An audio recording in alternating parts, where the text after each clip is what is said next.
The rise of Ashoka. ಇದು ವಿನೋದ್ ಅವರು direct ಮಾಡಿ ಸತೀಶ್ ನೀನಾಸಂ ಅವರು ಲೀಡ್ ಆಗಿ ಕಾಣಿಸ್ಕೊಂಡಿರೋ ಸಿನಿಮಾ. ಇನ್ನು ಸಿನಿಮಾದ ಪ್ಲಾಟ್ ಕಡೆ ಬಂದ್ರೆ, ಒಂದು ಕಡೆ ತಂದೆಯ ಆಸೆಯಂತೆ ಮಗ ಓದಿ ಸರ್ಕಾರಿ ಕೆಲಸ ತಗೋಬೇಕು ಅನ್ನೋದು, ಇನ್ನೊಂದು ಕಡೆ ಊರಿನಲ್ಲಿ ಮುಡಿಕಟ್ಟೆ ಅಂಡ್ ಅಲ್ಲೊಬ್ಬ ಬಾಬ್ಜಿ ಅನ್ನೋ ದಲ್ಲಾಳಿ. ಇವನು ಊರಿನ ಬಡವರ್ಗದ ಜನಗಳ ಮೇಲೆ ದೌರ್ಜನ್ಯ ದರ್ಪನ ತೋರಿಸ್ತಿರ್ತಾನೆ ಅಂಡ್ ಇದನ್ನ ಪ್ರಶ್ನೆ ಮಾಡೋಕೆ ಯಾರು ಕೂಡ ಮುಂದೆ ಬರಲ್ಲ. ಸೊ ಇದೇ ಟೈಮಲ್ಲಿ ಓದ್ಕೊಂಡಿರೋ ನಮ್ಮ ಅಶೋಕ ಇಷ್ಟೊಂದೆಲ್ಲ ಅನ್ಯಾಯದ ವಿರುದ್ಧ ತಿರುಗಿ ಬಿದ್ದು ತನ್ನ ಊರಿನ ಜನರಿಗೆ ಕಾಪಾಡ್ತಾನ ಅಂಡ್ ಸಮಾನತೆ ಬಗ್ಗೆ ಅರಿವು ಮೂಡಿಸ್ತಾನ ಇಲ್ವಾ ಅನ್ನೋದೇ ಸಿನಿಮಾದ ಪ್ಲಾಟ್. ಇನ್ನು ಸಿನಿಮಾದಲ್ಲಿ ನಂಗೆ ಇಷ್ಟ ಆಗಿದ್ದು ಅಂದ್ರೆ, ಒಂದು ರೆಗ್ಯುಲರ್ ಕಮರ್ಷಿಯಲ್ ಟೆಂಪ್ಲೇಟ್ ಬಿಟ್ಟು ಫಸ್ಟ್ ಫ್ರೇಮ್ ಇಂದಾನೆ ಕತೆ ಹೇಳ್ಬೇಕು ಅನ್ಕೊಂಡಿರೋ ಐಡಿಯಾ ಇಷ್ಟ ಆಯ್ತು.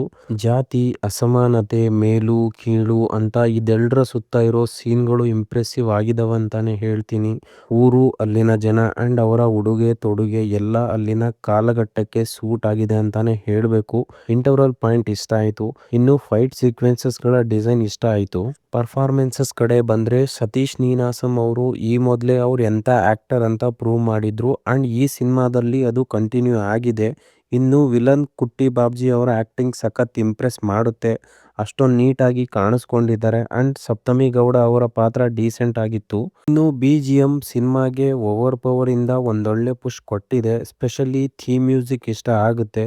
ಇನ್ನು ಇಷ್ಟ ಆಗದೆ ಇರೋದಂದ್ರೆ, ಸೀನ್ಗಳ ಟ್ರೀಟ್ಮೆಂಟ್ ಬೆಟರ್ ಆಗ್ಬೋದಿತ್ತು. ಎಸ್ಪೆಷಲಿ ಅಶೋಕ ಮತ್ತೆ ಅಂಬಿಕಾ ಅವರ ಲವ್ ಸ್ಟಾರ್ಟಿಂಗ್ ಏನೋ ಚೆನ್ನಾಗಿ ತೋರಿಸಿದ್ರು, ಬಟ್ ಹೋಗ್ತಾ ಹೋಗ್ತಾ ಅದು ಜಂಪ್ ಆಯ್ತು ಅನ್ನೋ ಭಾವನೆ ಬರೋದಂತೂ ನಿಜ.